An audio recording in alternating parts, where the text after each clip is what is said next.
오늘 모든 것을 이기는 예수의 보혈이라는 제목으로 하나님의 말씀을 나누겠습니다. 모든 것을 이기는 예수의 보혈입니다. 무슨 주의라는 말이 있습니다. 한 단어가 그 단어만 있을 때와 무슨 주의라는 말이 들어가서 어감이 완전히 달라지는 단어들이 있습니다. 한 예로 기회가 그렇죠. 기회라는 단어는 좋은 찬스, 적절한 시기, 가능성을 생각하게 해줍니다. 그러나 기회주의는 뭔가 일관된 입장을 지니지 못하고 그때그때 눈치를 보면서 정세에 따라 이로운 쪽으로 행동하는 약간 얌체 같은 경향을 떠올리게 합니다. 권위라는 단어도 그렇습니다. 권위는 필요한 것이죠. 나라에서도 사회에서도 가정에서도 권위는 필요합니다. 부모는 자녀의 보호자로서 가정의 질서를 위해서 권위는 필요합니다. 그러나 권위주의는 별로 좋아 보이지 않습니다. 상대방에게 자신의 입장을 관철시키려는 강압적인 태도가 느껴지기 때문입니다. 권위주의적인 아버지, 권위주의적인 상사, 말만 들어도 가슴이 턱턱 막힙니다. 권위주의적인 아버지를 둔 자녀들은 그 아버지와 별로 대화하고 싶어 하지 않을 것입니다.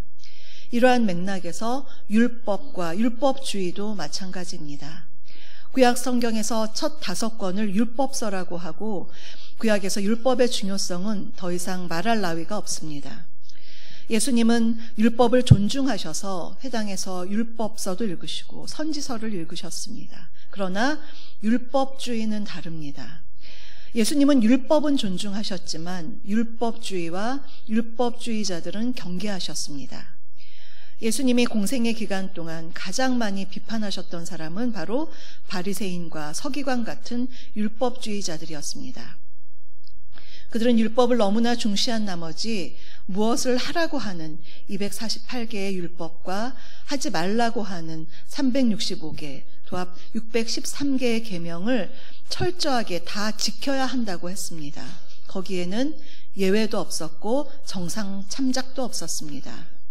율법을 기계적으로 지키라고 했는데 희한한 것은 자신에 대해서는 율법에 대해 관대하게 적용하면서 다른 사람에 대해서는 율법의 잣대로 가차없이 정죄하고 비판했습니다. 한마디로 긍휼과 자비가 없는 율법주의자들이었습니다. 주님은 이러한 사람들을 심하게 비판하셨습니다. 그럼 예수님이 율법에 대해서 부정적이었느냐, 율법을 없애려고 하셨느냐? 전혀 그렇지가 않습니다. 주님은 율법의 새로운 해석자여 완성자셨고 그러한 의미로서 율법을 가르치셨습니다.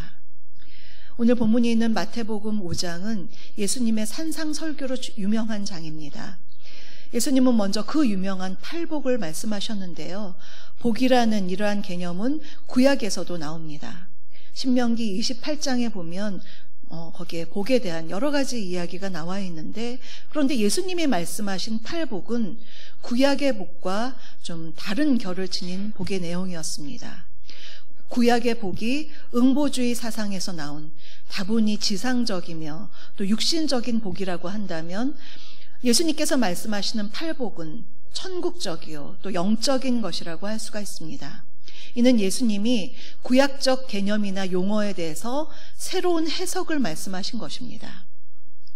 오늘 본문을 보시면 율법에 대해서도 그렇습니다. 본문 17절 18절을 제가 다시 한번 읽겠습니다.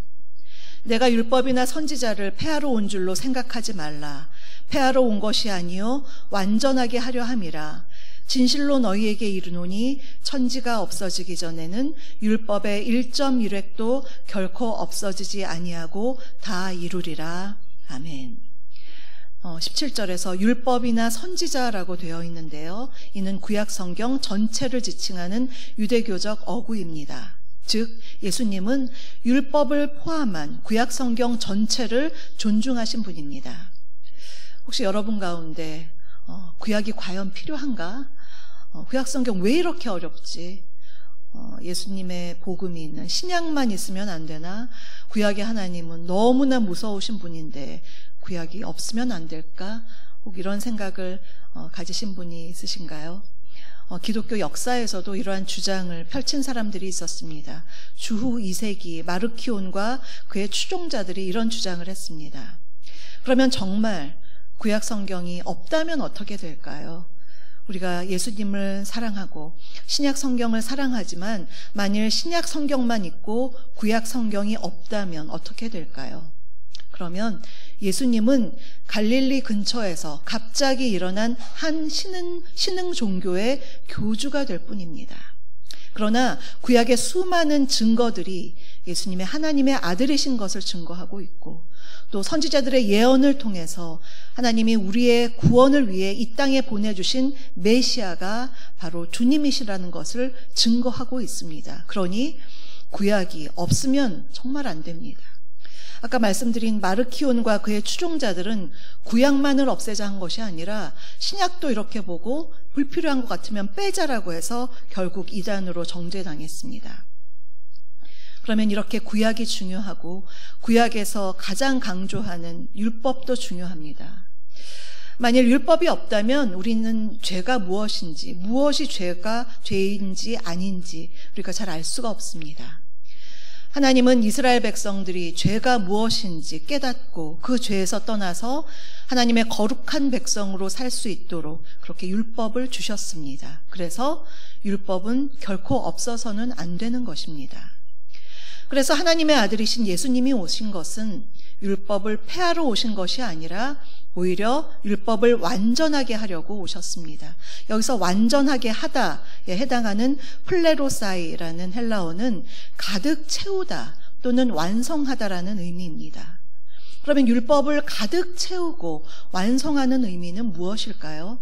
두 가지 측면에서 살펴볼 수가 있는데요. 첫째로 예수님은 구약의 율법으로는 다다르지 못했던 내면적이고 절대적인 차원으로까지 율법을 확대 심화시키셨습니다. 내면적이고 절대적인 차원에까지 율법을 확대 심화시키셨습니다. 구약의 율법이 인간을 바른 길로 이끄는 외형적인 면을 다뤘다면 예수님께서 말씀하시는 율법의 새 해석은 그 의의와 적용이 보다 내면적이고 절대적인 것, 마음의 동기와 자세로까지 확장된 기준을 제시하셨습니다. 둘째로 주님이 율법을 완성하셨다는 것은 역사상 그 누구도 율법을 완전하게 100% 지킨 사람이 없습니다. 그러나 예수님께서 율법을 완전하게 지키심으로써 율법의 요구를 성취하시고 완성시키셨다는 의미입니다. 즉 과거는 율법이 있었으나 이는 사람들로 하여금 그 율법을 다 지키지 못함으로 자신이 범법자요 죄인인 것을 증명하는 역할을 했습니다. 그런데 이제 예수님께서 율법을 완전히 스스로 다 지키심으로써 주님이 진정한 의인이 되시는 것입니다. 그런 의미에서 예수님은 역사상 유일무이하게 율법을 성취하시고 완성시키신 분입니다. 그래서 예수님은 율법을 폐하러 오신 분이 아니요 완전케 하려고 오셨다, 그렇게 말씀하는 것입니다. 주님은 이러한 말씀을 하시고서 마태복음 5장 21절부터 쭉 마지막 절까지 주요한 율법의 계명들에 대해서 주님이 정말 어떻게 생각하시는지 새로운 해석과 기준을 주셨습니다. 여기에는 구약에서 말하는 주요한 6가지 율법이 나오는데요. 보통 첫 글자만 따서 살간이 맹보원 이렇게 외웁니다. 살인, 간음, 이혼, 맹세, 보복, 원수사랑. 이 살간이 맹보원에 대해서 주님께서 그 율법에 대해서 하나하나 예를 들면서 그렇게 새롭게 풀어주신 것이었습니다. 예를 들면 5장 21절부터 22절을 보시면요, 살인에 대한 것입니다. 화면을 보면서 우리 21절, 22절 함께 읽겠습니다. 옛사람에게 말한 바 살인하지 말라.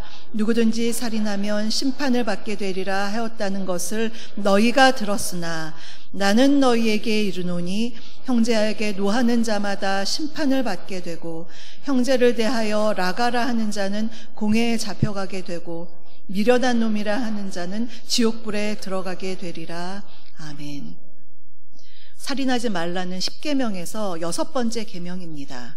이 계명에 대해서 21절에서 살인을 하면 심판을 받는다고 너희가 들었으나 라고 하셨습니다. 그러면서 22절에서 그 율법에 대해서 나는 너희에게 이르노니 이렇게 반론하시면서 율법의 진정한 본래의 의미, 하나님이 우리에게 원하시는 율법 준수의 자세를 풀어주셨습니다.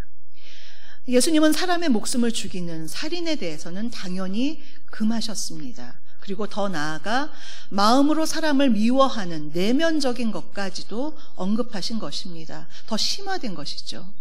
22절에서 형제에게 노하는 자, 또 라가라는 히브리 욕을 하는 자, 미련한 놈이라고 욕하는 사람에 대해서 언급하셨습니다.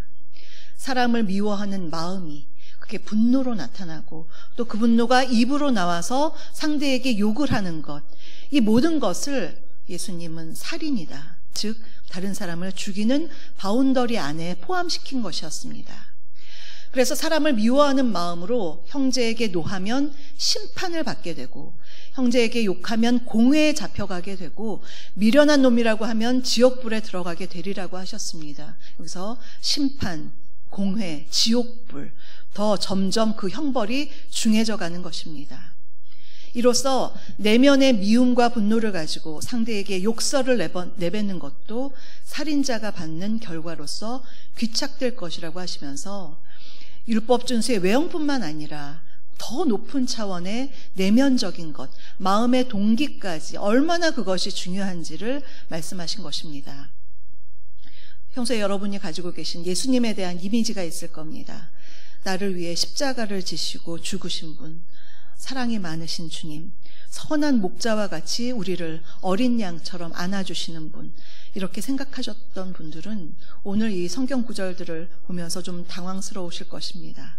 우리가 어느 정도 좀 잘못을 해도 사랑의 주님은 대충 넘어가 주셨으면 좋겠는데, 이 말씀들을 보면 사람을 실제로 죽이는 것 말고도 이렇게 형제를 미워하는 것, 그리고 분노하고 욕을 했다고 해서 지옥불로 보내시는구나, 새삼 두렵게 또 어렵게 느끼실 것입니다. 주님은 실제 율법보다 훨씬 높은 수준을 우리에게 요구하시는 것입니다. 그러면서 20절에서 너희 의가 서기관과 바리새인보다 더 낫지 못하면 결코 천국에 들어가지 못한다라고 하셨습니다.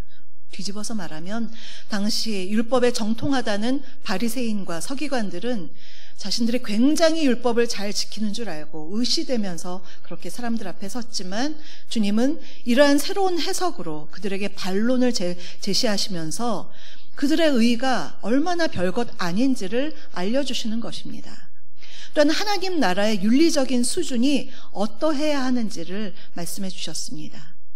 예수님은 율법의 외형을 넘어서서 그것의 내면적인 부분까지도 성취하심으로써 결국은 율법을 완성하시고 초월하신 유일하신 분입니다.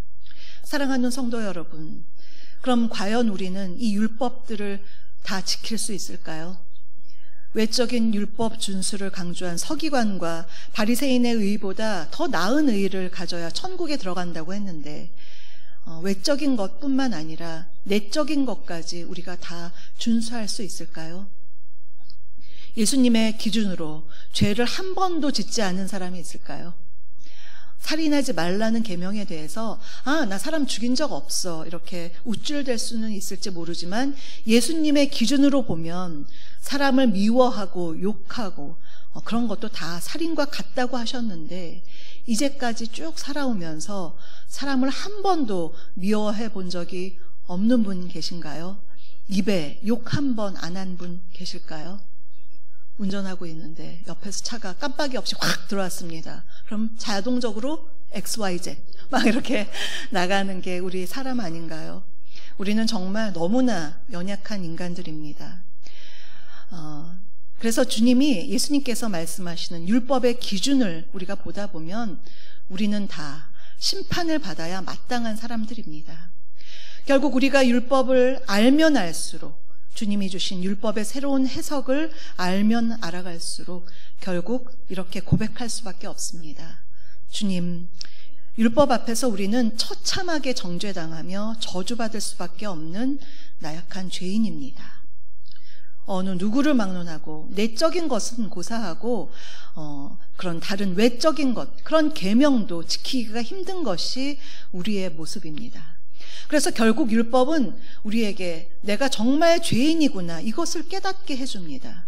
율법을 좀만 제대로 지키는 사람, 바리새인과 서기관처럼 그러한 사람들은 외식하고 교만해지는 율법주의자가 되고, 율법을 지키지 않으면 그것을 지키지 않는 죄인이 되는 것입니다. 교만한 죄인이든지 범법한 죄인이든지 인간은 다 죄인일 뿐입니다. 결국 율법으로는 구원을 받을 수가 없습니다. 그런데 복음 중에 복음은 외형적이든 내면적이든 모든 율법을 지키지 못하고 우리 스스로를 구원할 수 없는 이 가련한 죄인들을 구원하시기 위해서 예수님께서 이 땅에 오신 것입니다.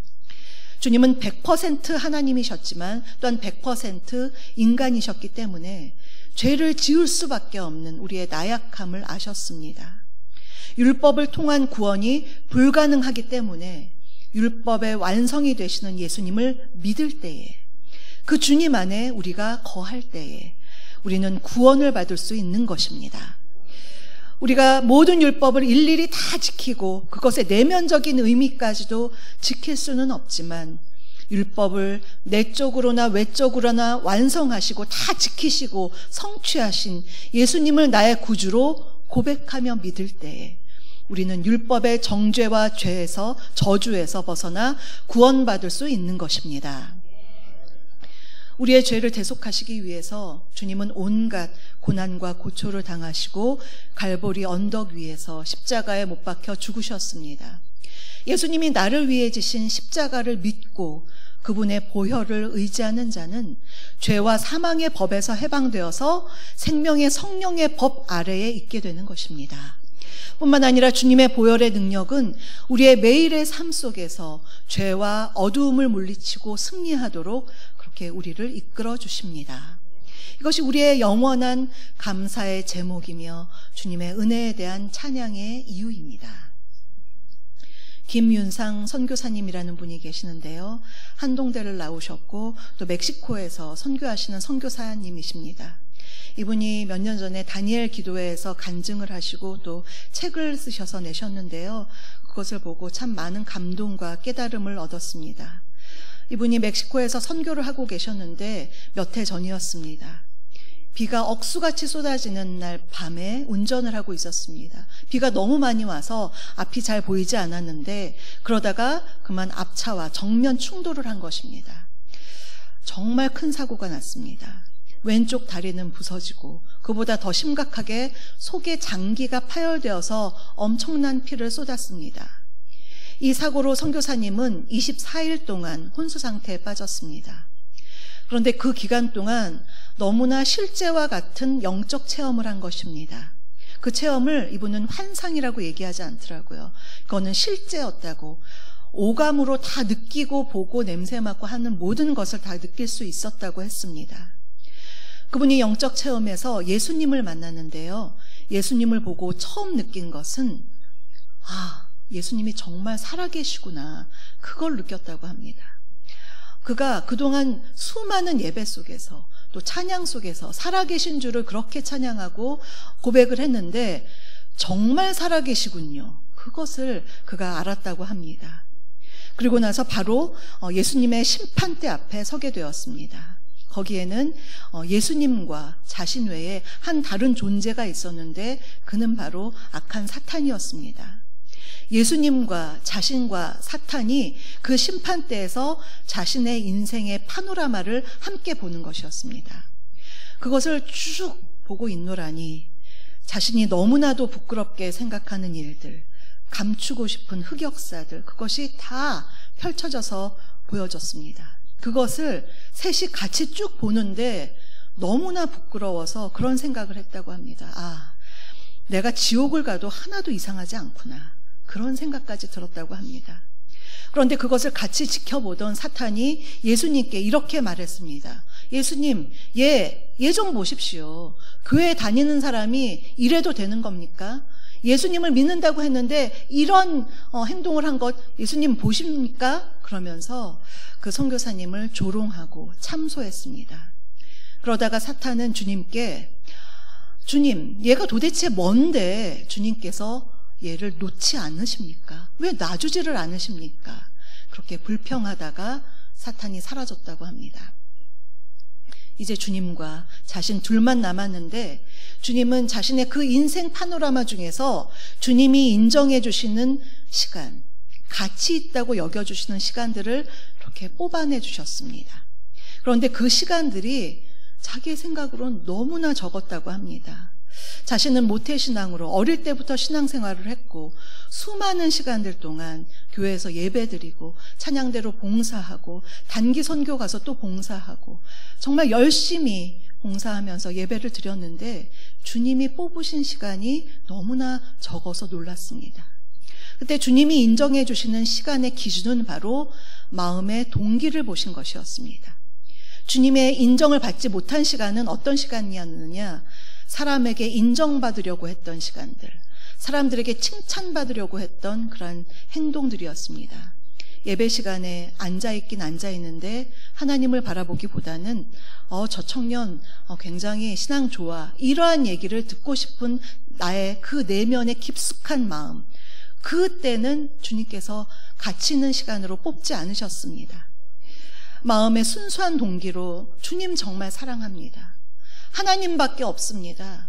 저에게는 하나님이 너무나 필요합니다. 절박한 마음으로 기도하며 예배 가운데 예배드리는 그 시간은 하나님이 가치 있다고 이렇게 시간을 뽑아주셨습니다. 그런데 그 시간을 쭉 본 다음에 선교사님은 속으로 정말 그렇게 고백할 수밖에 없었습니다. 나는 정말 죄인이구나. 그런데 그가 그 심판대에서 살아남을 수 있었던 유일한 이유는 주님을 구주로 믿었기 때문입니다. 주님이 나를 위해 십자가를 지시고 그 보배로운 피로 나를 살리신 것, 그것을 믿는 믿음을 주님께서 소중히 보셨고 사탄의 온갖 정죄와 참소 속에서도 자신을 살려주신 것입니다. 선교사님은 이러한 영적 체험을 한 후에 24일 만에 드디어 깨어났습니다. 그리고 하루가 다르게 몸이 호전되었고 주변 사람들이 기적의 사람이라고 그렇게 얘기할 정도로 점점 몸이 좋아졌습니다. 그리고서 자신의 이러한 체험을 간증했습니다. 또한 책을 냈는데요. 예수, 보혈, 구원, 자기에게 너무나 중요한 그 단어들로 그가 책을 썼습니다. 사랑하는 성도 여러분, 우리는 매년 이맘때 예수님의 십자가 고난을 묵상하는 사순절을 맞이합니다. 이 기간에 우리는 율법으로는 정말 죽을 수밖에 없는 죄인이구나, 나는 정죄를 당할 수밖에 없는 죄인이구나, 이것을 철저히 깨닫는 것입니다. 외형적으로나 내면적으로나 우리는 온전치 못한 사람들입니다. 그러나 예수님이 우리를 위해서 죽으심으로 율법의 저주에서 우리를 속량해 주시고 우리를 대신해서 주님께서 죽으심으로 율법의 저주에서 우리를 살려주셨습니다. 주님이 모든 값을 다 치러주셨습니다. 그러한 주님을 믿는 것만으로도 주님은 우리에게 너 죄인이다라고 하지 않으시고 의인이다라고 칭해 주시는 것입니다. 주님이 십자가에서 흘리신 보혈로 우리를 사망에서 생명으로 옮겨주셨습니다. 이러한 주님의 큰 사랑을 기억하고 또한 주님이 당하신 고난과 죽음을 기억하고 묵상하는 이 사순절 기간이 되어야 하겠습니다. 저의 아들이 지금은 성인이 되었지만 예전에 중고등학교 다닐 때 멀리 외국에서 공부할 기회가 있었습니다. 그 당시를 돌이켜보면 가족과 멀리 떨어져서 사춘기를 보내고 있는 그런 아들이 참 그립기도 하고 또 걱정도 되어서 노심초사하는 마음으로 기도했습니다. 언젠가 아들이 중학교 때의 일입니다. 그날 아들과 국제전화로 통화를 하면서 이런저런 얘기를 하죠. 엄마의 얘기는 주로 잔소리죠. 컴퓨터 많이 하지 마라. 뭐 이런 얘기들 하면서 그렇게 대화를 나누다가 아들이 갑자기 그러는 거예요. 엄마, 제가 요즘에 좋아하는 찬송가가 생겼어요. 그래서 제가 가스펠송도 아니고 찬송가라고 해서 대부분 어른들이 부르는 찬송가인데 어떻게 그것을 좋아하지? 라는 마음에 제목이 뭐니? 라고 물어봤더니 찬송가 493장 하늘 가는 밝은 길이라는 그 찬송가를 좋다고 하는 것입니다. 저의 머릿속에 하늘 가는 밝은 길이는 장례식장에서 많이 부르는 찬양으로 제가 기억하고 있는데요. 아니 중학생밖에 안 되는 아이가 무슨 이런 찬송을 좋아하나. 그래서 그 이유를 물어봤더니 이렇게 말합니다. 엄마 아빠를 멀리 떠나서 공부하고 생활할 때 너무 외롭고 서글플 때도 있는데 주일에 한인교회 가서 예배 드릴 때 맨 마지막 패회송이 493장이었다고 합니다.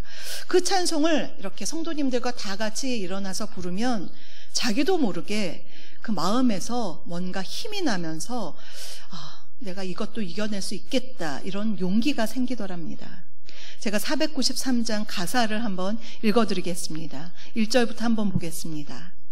하늘 가는 밝은 길이 내 앞에 있으니 슬픈 일을 많이 보고 늘 고생하여도 하늘 영광 밝음이 어두운 그늘 해치니 예수 공로 의지하여 항상 빛을 보도다. 2절 참 은혜로운데요. 내가 염려하는 일이 세상에 많은 중 근심, 속의 근심, 밖의 걱정 늘 시험하여도 예수 보배로운 피 모든 것을 이기니 예수 공로 의지하여 항상 이기리로다. 내가 천성 바라보고 가까이 왔으니 아버지의 영광 집에 나 쉬고 싶도다. 나는 부족하여도 영접하실 터이니 영광 나라 계신 임금 우리 구주 예수라. 오늘 우리 찬양팀 함께 찬양할 때 예수님을 우리가 목 놓아 불렀는데요. 그 예수님 우리가 붙들 그 이름 하나입니다. 때로 우리 삶에서 고난과 어려움을 당하기도 하지만 우리에게는 예수님이 값없이 치러주신 십자가의 은혜가 있습니다. 예수님의 보배로운 피가 있습니다. 나에게는 그 어떠한 능력도 없지만 예수의 보혈은 모든 것을 이기게 하는 능력이 있는 줄을 주님 여러분들은 믿으시기를 바랍니다. 그 모든 것 안에 여러분들의 걱정, 근심, 한숨 닥친 근심이 아니라 미리 땡겨서도 근심하시죠. 그 모든 것들을 이길 수 있다라고 그렇게 말씀하십니다. 또한 우리에게는 하늘의 소망, 부활 소망이 있습니다. 그래서 때로 삶에서 넘어지고 우리가 부서질 때도 있지만 소망의 주님, 영원한 하늘나라를 바라보면서 다시 일어서고 회복하고 살아갈 수가 있는 것입니다. 사랑하는 성도 여러분, 율법의 완성자시오 성취자이실 뿐만 아니라 고귀한 사랑으로 죄인을 의인되게 하신 예수 그리스도, 십자가의 크신 사랑으로 우리를 구원하신 주님을 우리가 바라보면서 이 사순절 기간 동안 주님을 더욱 묵상하시고 예수님의 보배로운 보혈로서 삶의 모든 것을 이기시고 승리하시는 저와 여러분 우리 모두가 되시기를 주님의 이름으로 축복합니다.